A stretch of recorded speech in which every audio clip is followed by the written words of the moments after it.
Today we're going to be learning Ketubot Daf Mem Bet. We're going to start at the Mishnah at the bottom of Mem Aleph Mem Bet, review the Mishnah, and then from them we'll move on to the Gemara. So we have this, I won't read all the words inside, but we start with the case, a woman who is seduced, pays Boshet and Pgam and Knas, that all goes to the father, and the Tza'al also in addition for a woman who's raped. That line is pretty redundant. We already learned that. The Gemara is going to ask, why do we need this line? If we already knew this, we'll get back to that. Then the Mishnah went into a machlokah between the rabbis and Rabbi Shimon about if the father dies, right? And at what point the father dies is important. What happens to the money? Does it go to the brothers, right? The heirs, or does it go to the woman? So according to Tanakama, if she already was convicted, the rapist was convicted, Amda B'din, right? I said to her because it's talking about her, but she stood in judgment, meaning really the rapist. And ad shalom meit ha'av, and the father hadn't died yet, so the court ruled basically. It goes to the father. And then if the father dies, harein shel achim, the brothers inherit it. But if the Hamadah B'din happened after, and then the rapist was convicted after the father was dead, then she gets the money. Okay? Rashi explains that why is this? Because this, now here this is going to be the main topic of today. This is again a difference between Knas and Mammon. Knas is not inherited to the sons, but Mammon is. So now this payment was a Knas until the court decided that he was owed the money. Once the court decides he's owed the money, the Knas becomes Mammon. You can understand this, right? Until then, the Knas is really, right, it's not yet determined, and therefore it's in the realm of Knas. As soon as the court decides, now there's a court order, you have to pay this money, it becomes Mammon. So Mammon goes to children. Knasot don't go to children, okay? And this, the Rashi is going to quote him, we'll get this into tomorrow's stuff. The Torah doesn't give the power to the sons to inherit things that belong to his daughter, okay, that she had rights to. Okay, it's a good question why he doesn't really talk about Knas here. I'm not going to get into that exactly, but the point is really we're going to see that the Knas becomes a Mammon. The Knas won't go until it's ruled. It's not really a payment, right? It's not even a Knas. It's not really a payment at all until it's ruled on. Okay, so that's different than Mammon. Okay, if you're a liable Mammon to someone and the court rules and the person's already dead, it will go to their sons. Okay, because that's Mammon. That's like if you cause damages. So of course there's a big debate here in the Mishnah. Wait a minute. There's Knas, there's Boshet, Pgam, and Tza'al. Boshet, Pgam, and Tza'al is Mammon. Knas is Knas, the 50 shekels. So is this Mishnah only talking about the 50 shekels, the second part of the Mishnah? Some people say yes. Tosfot says, well, really, theoretically, it shouldn't really relate to Boshet and Pgam and the Tza'al. But since Boshet, Pgam, and Tza'al are learned out from the Psukim, remember we said Tachat Asherina, that's why he pays the 50 shekel, but there's other things as well. So because of that, this applies to those as well. Those kind of get dragged along into the whole issue. Okay, so that's Tanakama. Tanakama say Hamadah B'din makes it already a Mammon payment. It's like they're already obligated, then it will go to the sons. Before Hamadah B'din, it will go to the daughter. And then also with Bagrut, I'm not going to get into the details, but also if it happened before she was Hit Bagra, right? If she already became of age, then also if that happened before Gemar Din, right, before the ruling, then again, she gets the money as opposed to the father. And then again, if the husband dies, the father dies, it'll go to her. Rabbi Shimon, though, has a different approach. He says, we don't care if the money wasn't, we don't care that the court determined. That doesn't change anything, okay? What's the issue? The time of collection. If before they collected the money, the father dies, it goes to the woman. The sons don't have any rights, okay? It sounds like, and we're going to have to deal with this, this is the main topic of today, that according to Rabbi Shimon, Knas remains Knas forever. It doesn't turn into Mammon. We're going to see that's not exactly the case, at least not the way Rabbi is going to explain him, but right now that's what it seems. Okay, so now we're going to have to wait for the Gemara to understand this. The next line is just one last line of the Mishnah, Maaseh Yadeha Umetziatan. This is the contrast. Things she's a salary that she makes, or objects she finds on the streets, even if she hasn't yet collected it, like let's say she's owed money for a job, but they didn't pay her yet. Meita'av, so first she worked, then the father died, then they paid her. Harehen shalachim. This is monetary stuff. This is money. This is not knas, a penalty, a fine. So that stuff goes straight to the brothers because it was already considered the father's even before he died, right? Just like when you haven't made your salary, but you should, right? You already worked. So that's your money at that moment. So that any of the girl's stuff goes straight to her father. Like this, we're talking about young girls, it goes straight to the father. Since that's the case, when she collects it after his death, it actually goes to the brothers, right? Obviously, work she does after will be hers. But while the father's still alive, he has rights to it, even if it's not yet in her hands. What is the case of a mitziah that wasn't collected yet? Isn't that weird? If she finds it, it's hers. She must have picked it up. Okay, there's a whole thing about that. We're not going to get into it right now. So now the Gemara first asks a very simple question, then we're going to get into a much more complicated sugya. My kamashmalam, what is the Mishnah telling us in that first line? I already told you it's unnecessary. A woman who's seduced, a girl who's seduced, all that those payments go to the father, and with a rapist, there's an extra payment. So, we already learned this in the Mishnah. Tanina, we learned it in the previous, right, in the Mishnah before. Right?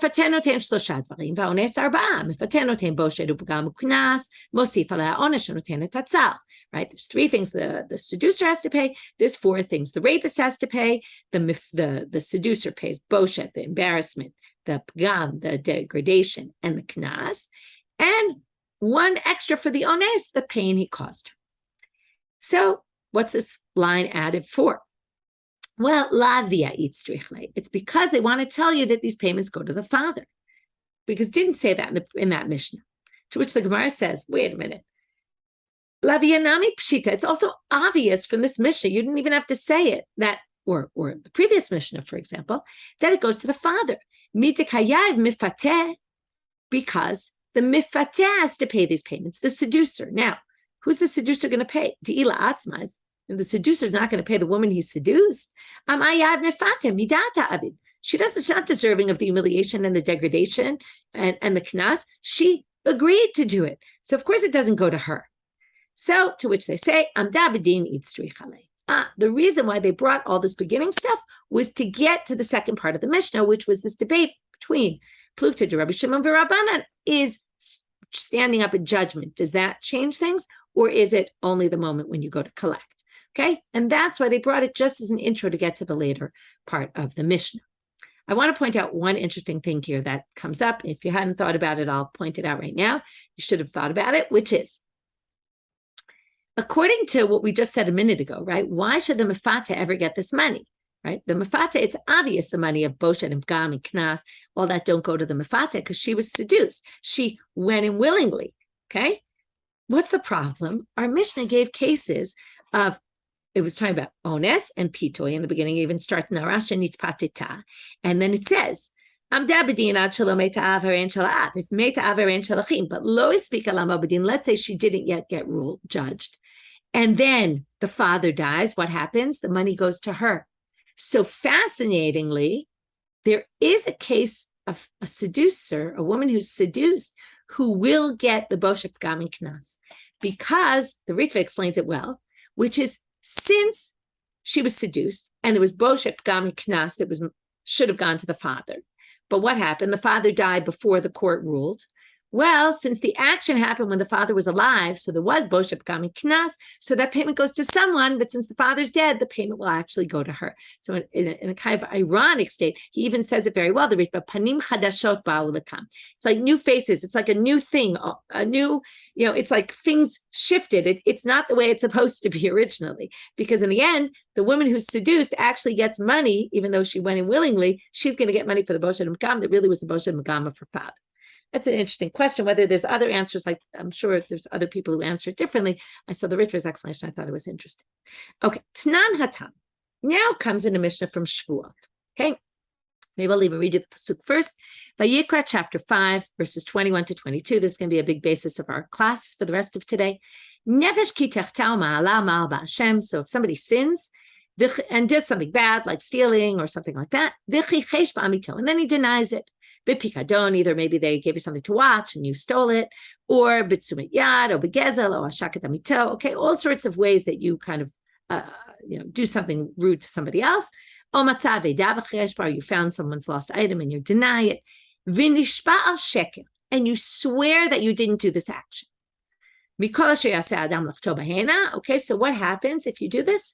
When you come forward and then you admit, I swore falsely, you have to bring an asham gzelot. Okay, that's a special guilt offering. You have to pay the value of the item plus an additional fifth. Okay, so now the Mishnah there says in Shvuah, when it's talking about, it's called a korban shvuah. Okay, it's a korban for swearing falsely in this particular manner. So what if this happens? Somebody, a father, claims you raped or seduced my daughter. And he denies the claim, very similar to the case in the pasuk. I didn't do that. Mashbiachani says, I'm going to make you swear. Amen. Said, fine, I swear I didn't do it. And then he comes forward and he says, I admit I did it. Chayav, according to Tanakama, he has to pay a korban shvuah. Okay, even though it's knas, it's not mum. Okay, Rabbi Shimon potel. Rabbi Shimon says, no way, no how. Sheino mashalem knas al piatzmo. Now it seems like Rabbi Shimon saying the reason is exempt is because what? The payment is a knas payment. If he admitted when you're modeh knas, you're exempt. So because you admit the knas, you're exempt from knas. You should be exempt also when you admit that you swore falsely about a knas payment. Amrulo. So the rabbi said to him, fine, I'll give it to you. You're right. Maybe not the knas, but he should pay the mamam payments that are associated with it, the boshet and the pgam. So there's this machloket between Rabbi Shimon and the rabbis about whether you pay boshet upgam, whether there's a korban shvuah for the boshet upgam, or is there no korban shvuah at all. So now comes Abaye and he asks Rabba the following question. The whole day practically is going to be a discussion between Abaye and Rabba. Okay, until at the end, Rabba's going to leave and he'll be out of the conversation. Rabba is going to come in his place. Just generation-wise, Rabba was third generation, Abaye and Rabba are fourth generation. Abaye was adopted by Rabba, and the discussion is between Rabba in the third generation and Abaye in the fourth generation. So Abaye asked Rabba the following question. Right? Usually we have Abaye and Rava. We often have Abaye with Rabba and Abaye asking Rav Yosef. Those were his rabbis. Okay, but usually you're thinking of Rava and Abaye are the ones who always argue. They're in the same generation. So I just wanted to point out that he's asking his rabbi, who was also his adoptive father. If somebody says, now you'll see in a second, he's asking according to Rabbi Shimon. Rabbi Shimon thinks that since he's not going to pay the knas on his own, there's no korban shvuah, there's no shvuah sacrifice here by knas of rape. So Abaye asked Rabba the following question. What if the case was a little different?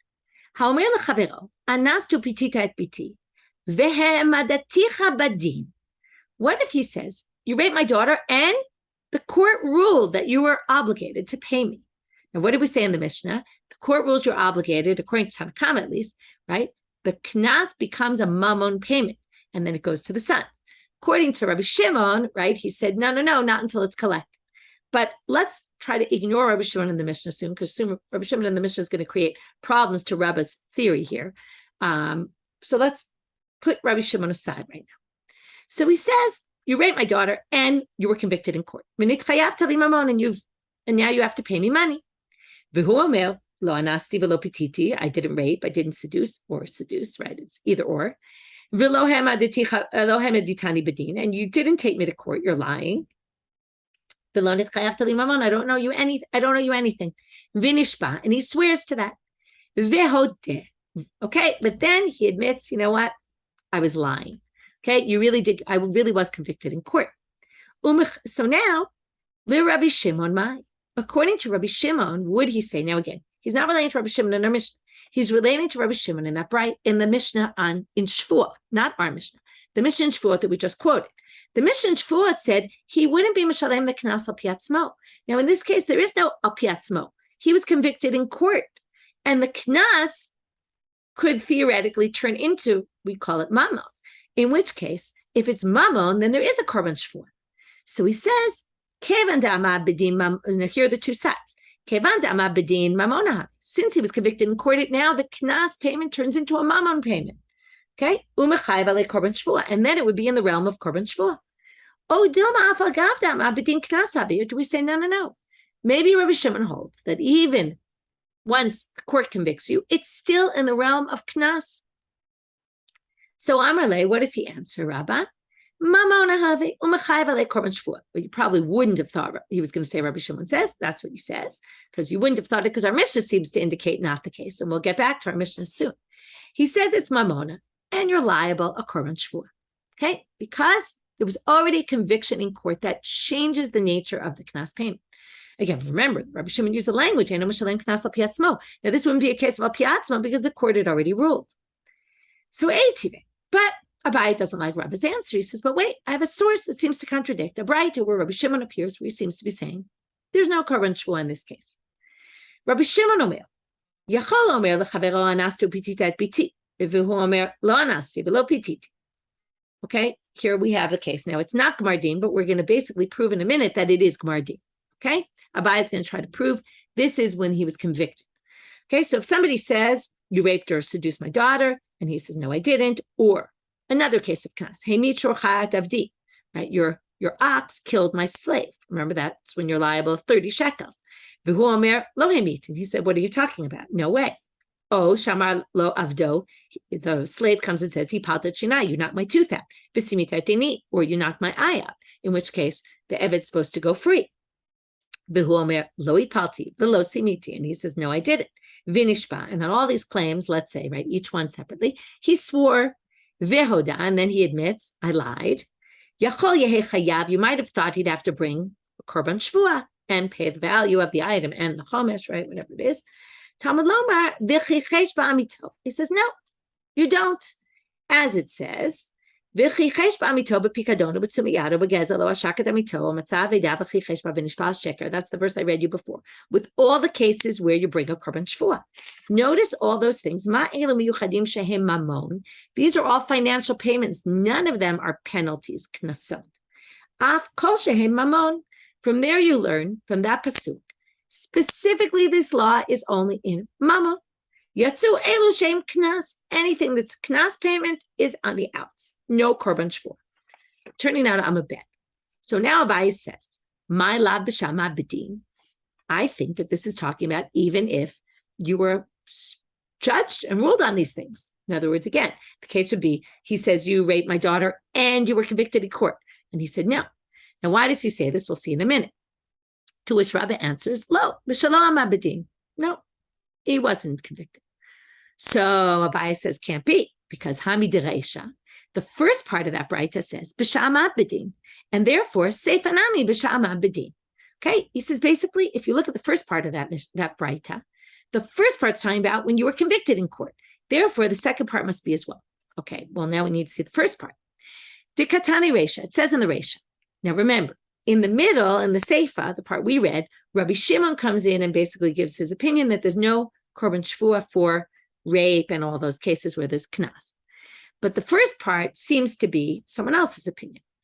Ainli Ella, but the point is they're differing in their opinions. However, both of them are relating to the same case where there was Hamad Abedin. So, and here comes the first part of the Braita. Ainli Ella dvarim shemishalmim alehem et hakeren.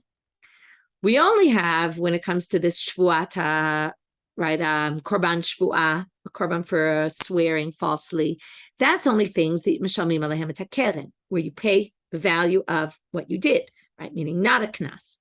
Tashlume kefel, tashlume arba chamisha, haones v'amifaten, notice, right, the rape, okay, tashlume kefel, the double, the 4 or 5 times payments of stealing cases, umotzi shemra, and one who claims that the girl didn't have, right, lost her virginity in a case like that, where he lied and he has to pay this penalty, minayin, how do you know that they also have to bring a korban shvuah?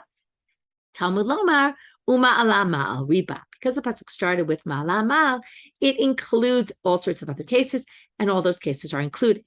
Now, hechidami, what could possibly be the case here? Idelo ama bedin kfela mi'ika. There is no such thing as kefel until you're judged in court. That's, if you steal something, you have to be convicted that you stole it in a way that you're obligated to pay the double payment until the court rules there is no double payment. Double payment, this is the whole idea of fines, right? If you park in a parking spot and you don't get a parking ticket, so maybe you did something wrong, but there was no fine. There's only a fine when you're convicted, right? So I'm not sure it's the exact same idea, but it seems similar, okay? So the kfela, the double payment, or all of these extra knasot that we're talking about, is only when, right, the court convicts you. So elapshita b'shama b'din. So this is when the court convicts you. So again, Tanakama says, knas, you do have to pay.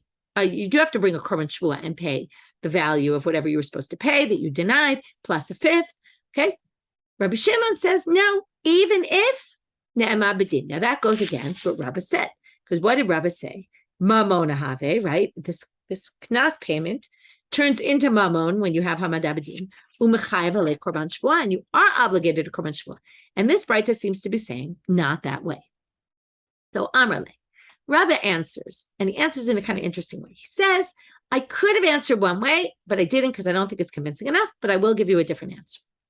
So, and in giving him a different answer, he's basically going to change what he said originally. Amrle, yacholna l'shanuya lachreisha b'shama abedin b'seifa b'shalom abedin b'kula Rabbi Shimoni. I could have explained it very simply. The first part is when she was judged, or when the rapist was judged, or whoever it was judged. All these knasot, they were judged, and it's the whole thing is Rabbi Shimon. Okay, meaning the first part and the second part of Rabbi Shimon, and he basically distinguishes between amabedin or lo amabedin. If lo amabedin, then it's knas, and then you don't have, that's the seifa. That's the part we saw first, right? It's confusing because the seifa is the end, but it's the part we saw first. The Rabbi Shimon says v'chichesh, it's only mamon and knas, and that's lo amabedin.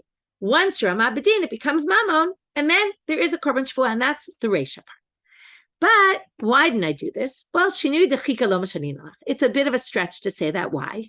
Dim ken amartli litnei reisha Rabbi Shimon. You would say to me, if I said that, you'd say to me, Litni Reisha, Rabbi Shimon Omer, or Litni Seifa, Divrei Rabbi Shimon. It doesn't make sense because, again, you have to read the Braita from start to finish. We read it opposite, but again, let's just read it very quickly. Where it says, Kevin Dikatani Reisha, okay, Dikatani Reisha, the third line on Amud Bet. Ainli Ela Dvarim Shebeshamim Alehem Tekeret, right? That sounds like only Shvuat Edut would be just for, korban shvua would be just for when there's the actual value. Had you know, kefel, arba v'chamisha onesu mefatem motzishem are also included. You also have to bring a korban on them. Malama. Then it says, Rabbi Shimon Omer, Yachal Omer lechavero. You might have thought you're chayav a korban shvua. Talmud Lomar l'chichesh b'amito, right? And because of the pasuk and it gives all these details that are only mamon, teaches you mamon not knas. So to say that the whole thing's Rabbi Shimon, when right smack in the middle it says Rabbi Shimon Omer, doesn't make any sense. Either it should have started with Rabbi Shimon Omer, or it should have ended at the end of the Braita, Divrei Rabbi Shimon, and then you could say it applies to the whole thing. In fact, in the center of it, it says Rabbi Shimon Omer. It's clear there's someone else, and then there's Rabbi Shimon. So you can't say first part is is when he stood for judgment already. Second part is where he didn't stand for judgment, and it's all Rabbi Shimon, and then that would work perfectly with what Rabbi had said originally, because then we say that Rabbi Shimon holds that there is a korban shvua for a knas once the court has already ruled, right? And he denied that the court had ruled because the knas became mum. But since he can't do that, he basically can't say what he said originally. And therefore he says, Elakula b'shama b'din. I'm going to go back to saying the whole thing is clearly b'shama b'din because the reisha is b'shama b'din. Therefore, the seifa also must be there was a judgment. The reisha Rabbanan, the seifa Rabbi Shimon, and as we set it up in the beginning, the first part again that we read second is the rabbi's opinion that yes, there's a korban shvua for the knas becomes mamon at hamad abedin, and yes, you bring a korban shvua. The seifa Rabbi Shimon, and the seifa that says no korban shvua is Rabbi Shimon. Umodina lacha. And now comes Rabbi and he says, I will admit to you, Abai, that you're partially right, but only partially. Le'inyan korban shvua derachmana patre mibechichesh. I'll admit to you, okay, now again, you have to go back to what Rabbi said. Rabbi said, according to Rabbi Shimon, I'm about 7 or 8 lines from the bottom of Membet Amud Aleph, Mamona Have, according to Rabbi Shimon, it's Mamon once the court rules, right? Knas becomes mamon, u'mechayev alei korban shvua. Those last 4 words he's going to change now. And you're not mechuyev korban shvua. Why? Not because knas doesn't become mamon. Knas becomes mamon. But there's specifically a drasha, v'chichesh b'amito. In other words, the pasuk is all about things that started off as mamon. So I'll tell you that the korban shvua is only for things that started off as mamon. Okay? However, kika amina mamon have, when I said that Rabbi Shimon holds that when the court rules about knas, it becomes mamon, I said it lahorisho lebanav. I said it specifically, if the father dies, then it goes down to the children. So now we're going to bring in our Mishnah, because that also doesn't work with Rabbi Shimon in our Mishnah. So here it comes in our Mishnah. So the first change is that he says, right, I mean, it's mamon that it goes to the children, because we talked about before, knas does not go to the children. That if the father didn't get paid the knas yet, it won't go to the children, but mamon would. So he says, once the court ruled about a knas, then it will go to the children, because then it becomes mamon for that. Eitive, I say, but wait, Rabbi Shimon Omer, our Mishnah. Rabbi Shimon says, Im lo ispika ligvot ad shemet ha'av harein shel atzma. What did he say? It's only if they didn't yet collect. If they didn't collect, even if there was already Gemar Din, right? The court had ruled, and the father dies, doesn't go to the children, it goes to her. So harein shel atzma, it goes to her. So iamar mamon havi lahorisho lebanav la'atzma amai. Dachim b'hem ha'ave. Why should she get it? The brothers should get it, right? The inheritors. So Amar Rava, here comes in Rava, and Rava answers this question. And he says very interestingly, Hi Milta, Kasha by Rava v'Rav Yosef esrim v'tartin shnim v'lo yiparek. This issue Rava and Rav Yosef grappled with for 22 years and couldn't answer. Adiyativ Rav Yosef b'reisha upirka. It took till the time that Rava died. Rava never resolved this in his time. Rava died. Rav Yosef took over being Rosh Yeshiva, and only then did he resolve this issue. It's a whole famous story about them. I think we might have seen it. I don't remember where it is. But anyway, if not, I'm pretty sure it comes up a few times. So we'll see it then. Anyway, here he answers the question. It's a bit of a complicated daf, so I want to stick to what we're at so you keep focused. Shane hatam da'amalcha v'natana isha shochev ima lavi anara 50 kesef. He's going to basically say rape is an exception to the rule. Okay, rape and seduction. It's an exception. Meaning, all other cases of knas, Rabbi Shimon rules, as I said, as Rabba had said, the knas becomes mamon when the court rules, to the extent not that you're obligated korban shvua, because that's a separate, unique thing, kikesh v'amito, but yes, that it's going to go to the children. However, there's a special drasha by rape that is going to apply to seduction as well, it's going to tell us that here is an exception to the rule. It goes to her and not to the brothers. Why? Well, the pasuk says, "V'natana isha shochev ima lavi anara 50 kesef." They're going to use this word "v'natan lo zikta Torah la'av ela mishat netina." The Torah only gave rights of the father to the money when v'natan, at the moment of the giving. Okay, v'natan. V'chika amar Rabba mamona havi larisho lebanat b'shar knasot. When Rabba said it's mamon, that's everything else. All other knasot, just not the case of rape. It's unique that it's not considered in the hands of the father till he actually gets it in hand. That's why if the father dies, it goes to the daughter. Other cases that would be similar will go to the inheritors. Elame'ata, they say, wait, if you're going to use this word v'natan, they're assuming you're using the root of giving. So, kabei eved, dichtiv kesef 30 shekalim yitain ladonav. By the eved with the 30 shekels, if the eved dies, 30 shekels yitain ladonav, goes to his master. So, hachanami lo zikta Torah ladon ela mishat netina. So now you're saying there's more than one exception, basically, based on your v'natan. To which the Gemara answers, yitain lechud, natan lechud. Natan is a different, yitain means he will get. That means it's given to him, no matter what. V'natan is only at the moment of giving. Okay? How exactly it gets from these, it's a good question. Rashi tries to explain one way, some other people try to explain another way. It's a little bit complicated, but we'll leave it at that. Okay, it's a different way. Because of that, it's unique to this case of rape. So we have the basic idea that even Rabbi Shimon agrees that knas becomes mamon at hamad abedin. However, for shvua, for korban shvua, if you swore falsely about it, we're not going to obligate you because anything that originally came from knas, even if it turns into mamon, it doesn't apply to, and that's because of the cases given in the Torah were all mammon cases. And we have this unique, so then what does it mean? Well, it's mammon in the sense that the sons inherit. However, they don't inherit it in a rape case because of the unique wording there. Ihachi, well, then they say, so let's go back to our Braita, okay? The Braita said, where do we get that? Someone who says, okay, remember the Braita, Rabbi Shimon had said, you might have thought if someone said, anastu pitita, and then he denied it, or you killed my slave, or you're not my ayah, okay? How do we know you're not obligated? So comes the Gemara and asks a bit of a strange question, but okay. It should have, at least regarding the rape case, it should have listed there that rape is not korban shvuah because of vinatan. Because that's the reason, right? It's not only b'chichesh, also vinatan. Now, obviously, there's other cases there, and the vinatan wouldn't have helped you for the other cases because it's only unique to rape, but let's just assume that. So then they say, Amarava ki itzrich l'chichesh kigon shamda b'dinu b'gra v'meta. Tahatam kiyaret avia minadi de kayari. The reason why they said vinatan was specifically v'chichesh was because there's a case where it's the flip, where the daughter dies, okay? So now what would be the case? She was convicted, then she became of age, then she died, so the money was deserving to her. Then the father inherits from her, so he gets it from her. So again, there Natan wouldn't be relevant, but Chichesh would be relevant.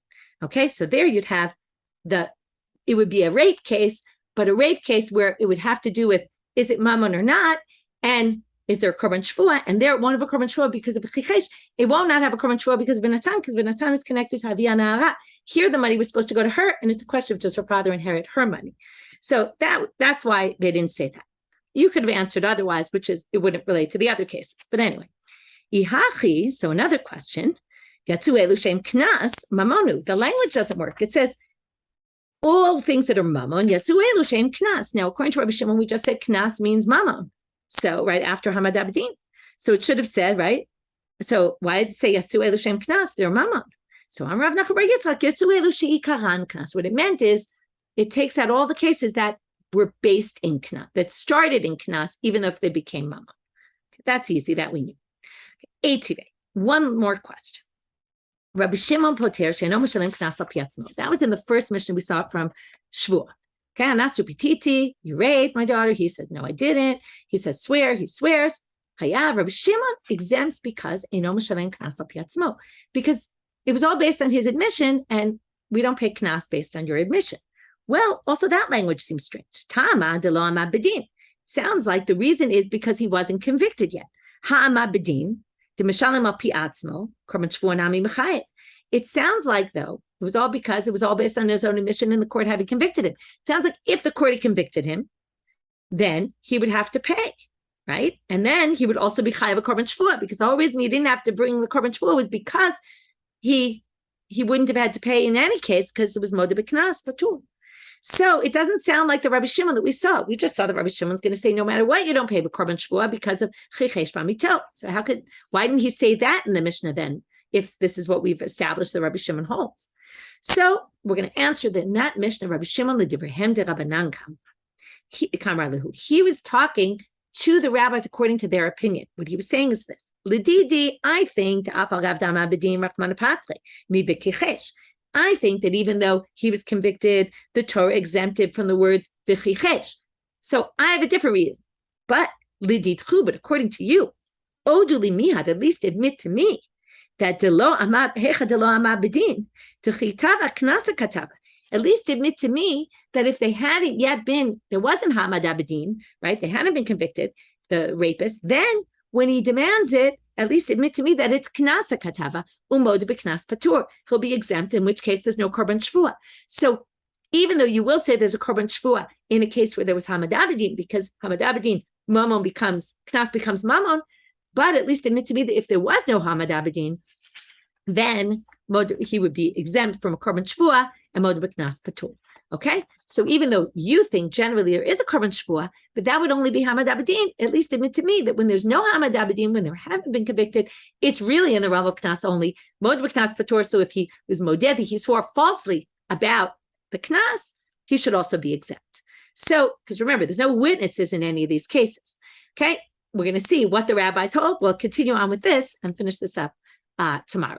Bit of a complicated daf. I hope I was clear enough in explaining it in a way that makes it clear. Again, this whole idea, really, it was all dealing with Rabbi Shimon and how do we view knas payments? Do they turn to mammon at some point for certain things, not for other things, right? All based on different drashot. We exempted certain things where in the end we say Rabbi Shimon does hold that theoretically at Hamad Abedin, knas becomes mammon for inheriting, for the sons inheriting, but it doesn't apply in a rape case and it doesn't apply for korban shvua. Okay, because Bechichesh comes to exclude Korban Shvua, Vinatan Lavi Anara comes to exclude the rape case. Okay, with that, we'll finish our daf for today. Have a great day, everyone.